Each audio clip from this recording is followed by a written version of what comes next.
Ele mudou, mudou de novo e mudou mais uma vez. Hoje, assume que já perdeu mais do que ganhou. Na verdade, quase ganhou a Prefeitura de Manaus na última eleição municipal. Experiência não lhe falta na política. De uma coisa, ele nunca se furtou: tomar decisões. Como ele mesmo diz, não nasceu só para marcar posição. Já provou que não é de ficar em cima do muro. A nossa conversa hoje é com Marcelo Ramos. Marcelo, o que mudou do Marcelo da época do PCdoB para o Marcelo de hoje? Primeiro, mudou o que eu penso do mundo, a forma de enxergar o mundo e as coisas que eu acredito. Eu já não acredito nas ideias que eu acreditava naquele momento. Hoje eu sou um cara muito mais liberal, sou um cara que acredito muito mais na força do empreendedorismo, da atividade criativa do homem.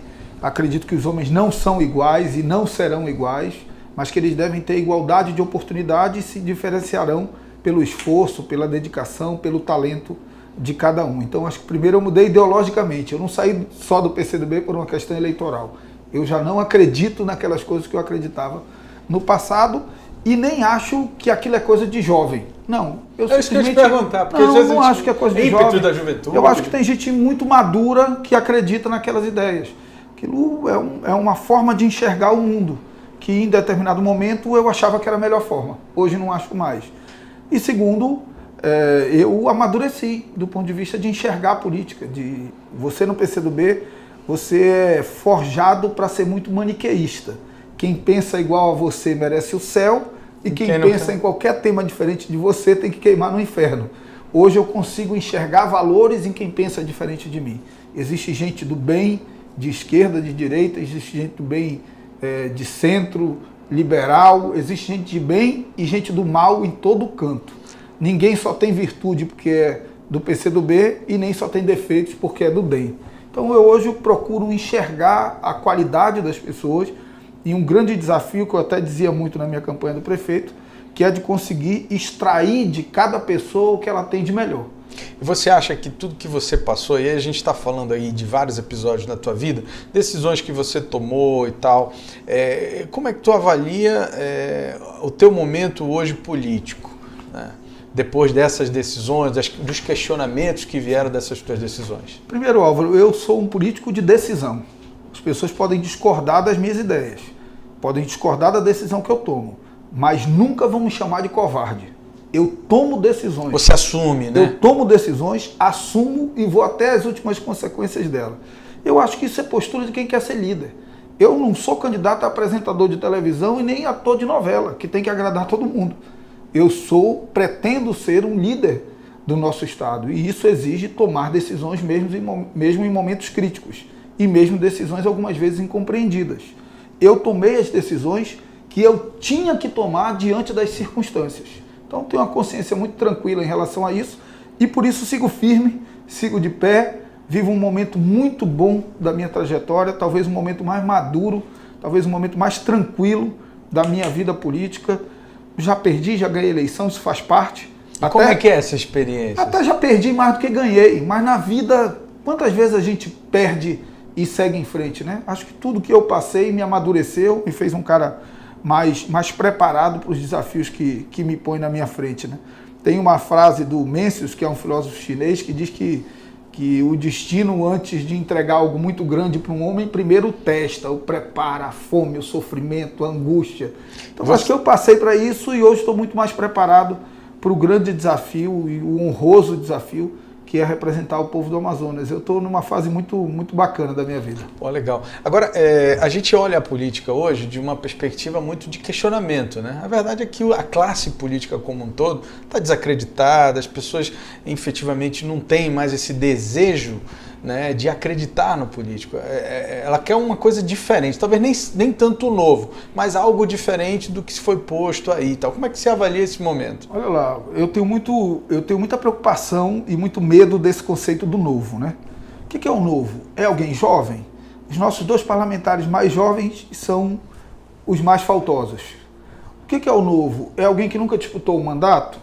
O nosso deputado estadual que nunca disputou o mandato é o mais faltoso. Então, não é muito isso. Eu penso que o novo, que o que as pessoas esperam, é uma nova conduta. O diferente. É um parlamentar que cumpre horário, que encara a função pública como um trabalhador encara um emprego de carteira assinada, que bate ponto, que presta contas, que é transparente, que produz, que é independente para fiscalizar, para executar, para legislar. Então eu olho para o Novo e digo sem nenhuma falsa modéstia, o Novo é tudo que eu fui como deputado estadual, como vereador. As pessoas podem gostar ou não gostar de mim, mas ninguém pode dizer que eu fui um deputado estadual ruim. Não, você sempre foi muito atuante. Que não foi zeloso. Eu sempre fui muito zeloso com isso. Para mim é um trabalho. E eu sempre fiz isso porque eu sei trabalhar. Eu tive 437 mil votos para prefeito. Uma semana depois eu fui lá no Cine. Os caras tomaram um espanto. O que está fazendo aqui? Vim tirar a segunda via da minha carteira de trabalho. Mas por quê? Acabou de ter eleição, é um político. As pessoas têm ideia do político como um cara meio glamourizado. Falei, não, eu perdi a eleição. Eu tenho que voltar para a universidade para dar aula, eu tenho que levar minha carteira. Então, pé no chão, né, Marcelo? Eu sempre procurei manter isso. Meu primeiro dia de campanha agora, dia 16 de agosto, foi dando aula a tarde inteira e a noite inteira num preparatório de concurso que eu sou professor de Direito Constitucional, de Controle de Constitucionalidade. Então eu sempre me belisquei muito, entendeu? Eu sempre disse isso para as pessoas próximas de mim, me belisquem. Dizem que os maiores generais romanos, eles tinham no exército deles, na tropa deles, um soldado que a função era só quando entrasse em Roma e recebesse todas as honrarias, ele ficasse ali atrás. Isso é ilusão, isso é ilusão, isso é ilusão. Então eu procuro me cercar de pessoas que sejam esses soldados, o tempo inteiro a me dizer que essa vida pública encantadora, essa vida pública cheia de benefícios, cheia de facilidades, que isso é ilusão. E alimento muito o meu jeito de ser, não perdendo as coisas simples da vida. Eu sou um cara que corro na rua, eu tenho conexão com as pessoas. Eu vou contar um episódio rápido. Eu era deputado e fui fazer o supermercado de casa. Saí da Assembleia, eu ia ter uma reunião à noite, fui fazer o supermercado. Enquanto eu passava as compras, a caixa me olhava com cara de curiosidade. O que esse cara está fazendo aqui? Até que ela não aguentou e disse, me diga uma coisa, você é da televisão? Eu falei, não sou da televisão, não. Ela disse, mas eu lhe conheço de algum lugar. Eu falei, olha, acho que é porque eu sou deputado. E ela disse com cara de espanto, eu não sabia que deputado fazia supermercado. Olha só. Essa frase tem todo um simbolismo do quanto os políticos se desconectaram das pessoas. O político é o cara que tu não vê na rua, que tu não vê no supermercado, que tu não vê num restaurante com a esposa. Parece que vive num outro mundo. E que só procura quando precisa do voto. Nós precisamos derrubar esses muros e construir pontes permanentes de diálogo do político com o cidadão. Eu procurei exercer isso nos meus mandatos, o cara não entendia nada. No meio do mandato, eu estava lá no Sinal do Eldorado, panfletando, prestando contas das coisas que eu tinha feito, das principais ações, para resgatar a credibilidade da política e dos políticos. Nós não vamos resgatar a credibilidade com palavras, nós vamos resgatar com atitudes concretas. Tem uma ilusão, o cara diz, não, o deputado federal é um negócio distante, vai para Brasília. Que história é essa? O cara fica em Brasília terça, quarta e quinta. 3 dias. Os outros dias ele está aqui, mas parece que o cara é levado por um disco voador que traz de volta depois de 4 anos. Não, você precisa exercer um mandato discutindo as grandes questões do país. Acho que de tudo que você viveu ali. Talvez alguma similaridade com o deputado estadual, mas você vai para a grande arena dos grandes debates, né? E a gente fala aí com absoluta convicção que é uma briga gigante ali dentro, né? Você, para se destacar, ou pelo menos para fazer diferença, você precisa ser muito atuante e ter realmente uma perspicácia, né? Como é que você está alinhando as tuas propostas nesse sentido? Primeiro, assim, quando eu fui candidato a deputado estadual, as pessoas diziam, mas não é melhor ser vereador mesmo? O vereador é aquele cara do dia a dia, né? Porque o vereador é o buraco na rua, é a iluminação, é o problema do ônibus. E eu fui deputado e, como deputado, criei um elo maior do que como vereador com a cidade de Manaus, ao ponto de ter sido merecedor de 174 mil votos em 2014 e 437 mil votos no segundo turno de 2016. Então, eu sei que não é fácil, não é um no meio de 24, como era aqui, é um no meio de 513, né? Numa bancada de 8, comparada com uma bancada de São Paulo, por exemplo, de 70, que tem o teto, não é fácil, mas eu sempre fui, em tudo que eu fiz, um cara muito dedicado, muito disciplinado, sempre procurei ser estudioso, trabalhador. Devo tudo na minha vida a estudo e trabalho, então em tudo que eu entro, esse é o foco. E eu tenho certeza que é possível contribuir mais com o futuro do Estado. Se, como eu disse, se essa for a decisão do povo, eu vou para Brasília, 65 milhões de brasileiros e brasileiras, ou desempregados, ou vivendo de bico. Nós estamos falando de pessoas que não conseguem dar o mínimo de dignidade para a sua família. Tem gente que sonha com muita coisa, mas a maioria do povo brasileiro hoje sonha com uma coisa muito simples, uma carteira assinada. É verdade. Um direito de bater ponto. E um direito de receber um salário no final do mês, que geralmente não dá para tudo, mas que devolve a dignidade do pai e da mãe da família. Garante o alimento. Com o suor do rosto e com o calo das mãos, colocar comida na mesa dele. Porque ninguém nasceu para pedir favor, ninguém nasceu para mendigar, ninguém nasceu para estar batendo na porta de político. As pessoas fazem isso numa atitude de desespero. As pessoas nasceram para ter oportunidade, para trabalhar e com o seu trabalho sustentar a sua família. Eu acredito muito nisso e você é um obstinado por ações que gerem emprego e renda. Agora, Marcelo, a tua trajetória também, em algum momento, se chocou aí com as grandes lideranças, né?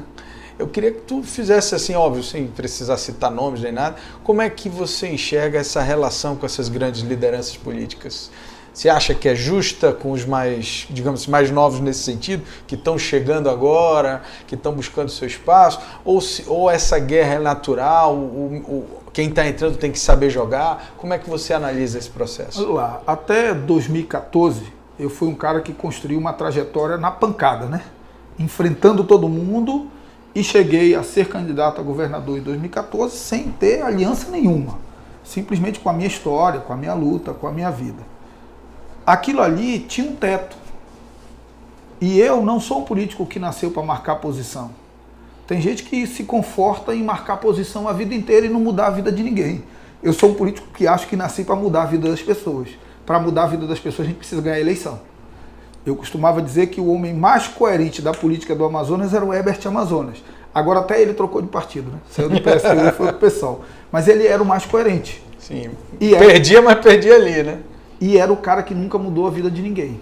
De que serviu aquela coerência dele para a mulher que está esperando uma consulta para o filho que está doente, para o cidadão que está passando 2 horas na parada do ônibus, para a família que está com a rua toda esburacada, para a pessoa que precisa de um remédio na UBS e não tem, que precisa de merenda na escola e não tem. Então, claro que nós precisamos ter princípios muito sólidos e, sem transigir com esses princípios, fazer as alianças necessárias para alcançar o objetivo de governar. E foi o que eu fiz. Sempre movido por boas intenções, mas boas intenções não removem montanhas. Às vezes deu certo, às vezes deu errado. Todas as vezes eu saí de cabeça erguida. Por que todas as vezes saí de cabeça erguida? Porque eu nunca transigi com os princípios que guiam a minha vida. Eu sempre voltei para o mesmo lugar de onde eu saí. Eu participei de uma eleição, ganhei e continuei com a mesma vida. Eu participei de uma eleição, perdi sozinho, como em 2014, continuei com a mesma vida. Perdi candidato a prefeito, apoiado por algumas dessas lideranças políticas tradicionais e continuei com a mesma vida. Perdi depois e continuei com a mesma vida. Então, quem me conhece sabe o que tem no meu coração, sabe o que me move e eu sou um cara muito tranquilo quanto a isso. Em relação a essa, nunca ter disputado a eleição ou ser novo na idade.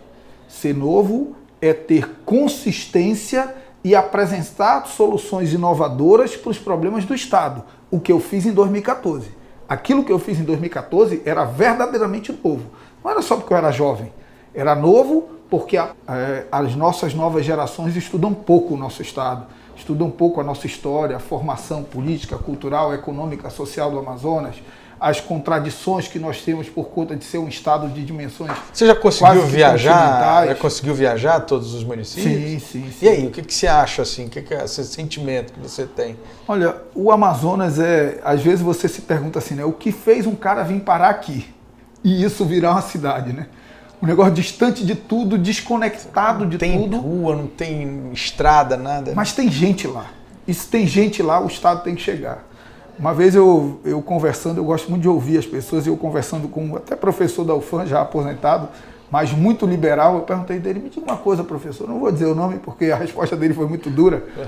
Me diga uma coisa, professor, o que a gente faz, por exemplo, com um município daqueles mais distantes, também não vou citar o nome, ele disse, fecha e traz todo mundo para Manaus. Não tem viabilidade econômica nenhuma. Mas o mundo não é só economia. O mundo são os laços que o homem tem com a terra, com a sua história, com os seus Isso é muito ancestrais. forte aqui, né? E isso é muito forte aqui. Não adianta tu dizer que tu vai tirar o de uma forma muito forte o homem com a terra, o homem com a natureza. Não tem o que faça você tirar a pessoa de lá. Então nós temos que buscar alternativas. E algumas coisas simples. Vou lhe dar um exemplo, apenas a título de exemplo, podia dar vários outros. Você tem uma estrada que liga Apuí a Novo Aripuanã. Novo Aripuanã é um dos lugares mais bonitos e certamente um dos mais pobres que eu conheci. Apuí é um lugar que tem uma economia desenvolvida fora do padrão do Amazonas por conta dos assentamentos, de uma ocupação de muita gente do sul e de uma intensa atividade pecuária e leiteira. Se você recuperar a estrada que liga Apuí a Novo Aripuanã e construir um porto em Novo Aripuanã, você vai fazer de Novo Aripuanã um entreposto de toda a atividade econômica de Apuí. Vai economizar um dia de viagem e vai dar vida econômica para o município. Vai gerar uma oportunidade. De Novo Aripuanã. Então, você tem alternativas. Agora, isso depende... Conhecer, né? Isso depende de conhecer, isso depende do zoneamento ecológico e econômico do Amazonas, saber qual é a vocação de cada região e de investimentos focados nessa vocação. Porque hoje, você pega a cooperativa de açaí de Carauari, no período fora da safra de açaí, ela faz polpa de abacaxi, que ela leva do Novo Remanso para Carauari. Você tem uma fábrica de açaí, você tem uma fábrica de café em Envira, mas só tem plantação de café em Apuí. Isso é surreal. Isso é fruto de um estado que cresceu, como tem lá na introdução do Príncipe, né? Levado pelo vento. Faltou alguém para pegar o timão e ir guiando isso e orientando as ações econômicas. A Zona Franca, completamente refém de incentivo fiscal. Por quê? Porque não apareceu ninguém para fazer o nosso porto público ser um instrumento regulatório verdadeiro do setor portuário, para estimular a criação de novos portos, para a gente ter competição num serviço que é essencial, mas que é quase monopolizado, para sinalizar, balizar e tornar navegável as hidrovias, principalmente a do Madeiro, o ano inteiro, para recuperar integralmente a BR-319, para construir aeroportos no interior do estado, para resolver o problema do preço caríssimo de energia e para resolver algo que é essencial na vida moderna e para qualquer atividade produtiva, que é a internet.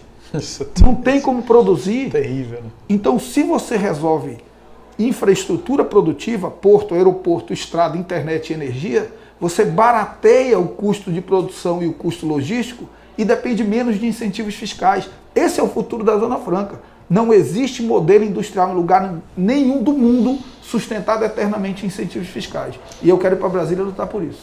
Bom, Marcelo, a gente vai caminhando aqui para o final do nosso papo. E eu normalmente pergunto isso porque a gente está vivendo um momento tão complicado da política, né?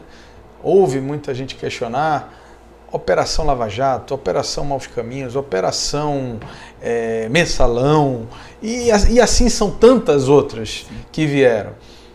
Eu queria te perguntar o seguinte, você acha que a gente está vivendo o pior momento da política brasileira ou a gente está vivendo o melhor momento da política brasileira? Eu acho que a gente está vivendo o momento de amadurecimento do nosso sistema democrático e do nosso modelo republicano. Pois é, eu queria só acrescentar, o problema é o político ou é a política? Não, o problema é o modelo. A democracia e a república não nascem pronta. Por que a França está 100 anos na nossa frente? Porque ela proclamou a república há 100 anos. Ela já viveu tudo que nós estamos vivendo no passado.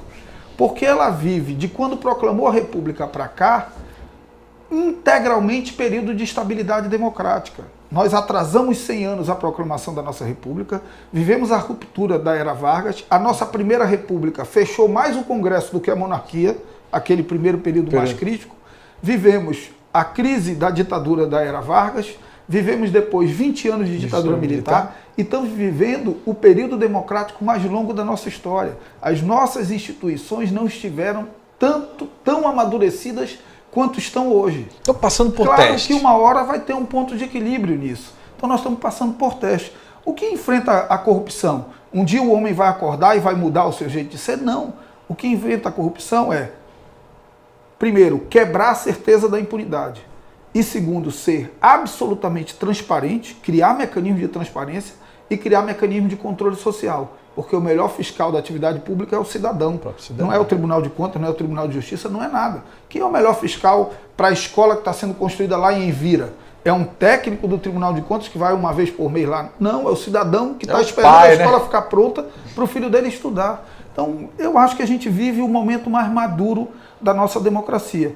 E todo modelo democrático tem as suas crises. Nós estamos vivendo uma dessas crises e eu tenho certeza que vamos sair. O país que vai sair de tudo isso, eu não tenho dúvida de que é um país muito melhor. Marcelo, quero te agradecer. Valeu, eu que agradeço. Desejar sorte aí nessa caminhada. Obrigado. E desejar sucesso nessa eleição. Bacana, obrigado. Parabéns pelo projeto.